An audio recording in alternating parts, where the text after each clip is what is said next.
Hey guys, I wanted to tell you this story about the time when me and my mother, I call her my Mom Dukes, me and Mom Dukes went to the Chinese restaurant. The last time we went, we just had a very interesting experience. Like, I went in there because I wanted some General Tso's chicken, you know, some fried rice, and an egg roll. My mother always ordered her beef and broccoli and white rice. You know, we were having like a little date. We were going to go home, we were going to watch, you know, a movie or something, and just talk about life, and it's something that we just do. So, like, I walk inside the Chinese restaurant because, you know, I got out the car first, and my mother was, like, talking on the phone or something, so she was taking longer than usual. So we both get inside. We standing online, looking around like, you know, looking at the menu. What are we going to order? You know, I already had in my mind what I was going to order, but she didn't have herself quite together yet because she always switch her mind up a lot.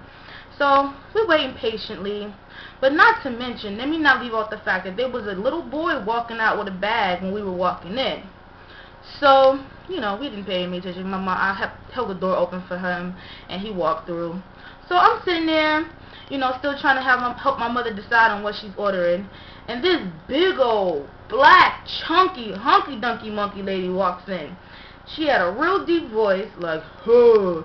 And she had nappy hair coming out the side of a scarf. And she was just like Rasputia. Like, she was like, oh my gosh. Like Norbit, like OG. So, like, she walks in and she stands there. And she's like, you gave my son the wrong mother effing order. So the Chinese lady said, what you say? She said, you gave my son the wrong effing order. And she was like, I'm sorry, you asked for this on the paper and I give you this. What you asked for. I did not give you wrong thing. You did what you asked for on the phone. And she said, I'm tired of your fucking chinky-eyed, fucking whack-ass bitch. I want you to fix my food, and I'm not paying more for it. I'm tired of y'all always coming to my motherfucking country, spending up our fucking money, taking our fucking businesses and our fucking colleges over. You would have thought this lady had, like, some personal vendetta against Asians or immigrants. Like, she just kept talking about how they're coming into her country, taking over her schools, and, you know, just outrageous. Like, I was just so shocked. And, like, I was just like, wow, like, this is really serious. She was really upset about her food not being right.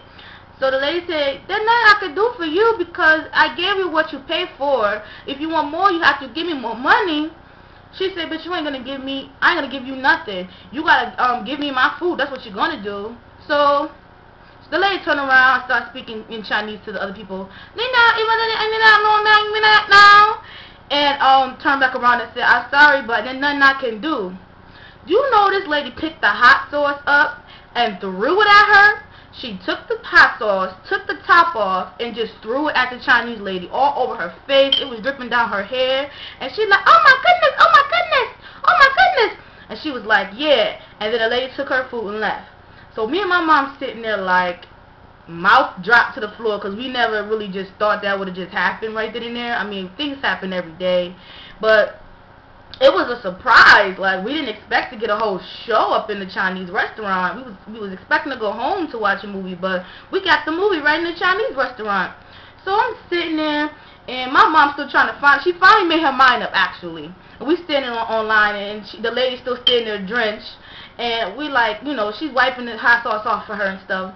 And I'm like, Dad, is she going to go in the back and, like, change her clothes or leave or close the store for half an hour until she go home and change or something? And she was just still trying to take. They hard workers. Big ups to the Asians, yo. And all the immigrants. They come over to our country and they help this country out. Like, they help this country prosper. So I have nothing against people who come from other places. Like, point blank period. I have a lot of Asian friends and we hang out and they mad cool. But it's just the fact that, you know, she was such a hard worker. Like, she still stood there with hot sauce all in her hair, all down her, like, little bun, and, like, you know, it was just real sad. So my mom, like, you got some right there. And she's like, I know, I get it off. And she's like, oh my God, did you see that lady? I was so nice to her. You see what she did to me?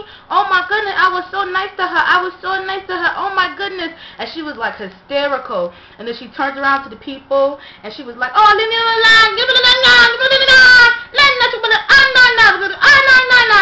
She was like pissed off.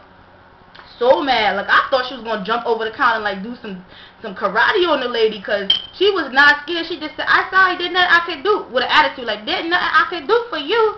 She was nice, but she did get a little attitude. So I see why the lady did get a little upset. But like, you know, we was just there to get food, so we ended up just getting our food, placing our order. And my mom was like telling her, like, you know, you got some right there, you got some right there. So she's like, oh, thank you so much. So she gave us our food for free. And, you know, that's just a story of my free Chinese food. I just wanted to share that with y'all, because I just thought it was funny. Maybe you don't think it's funny at all, but I just wanted to share it with you.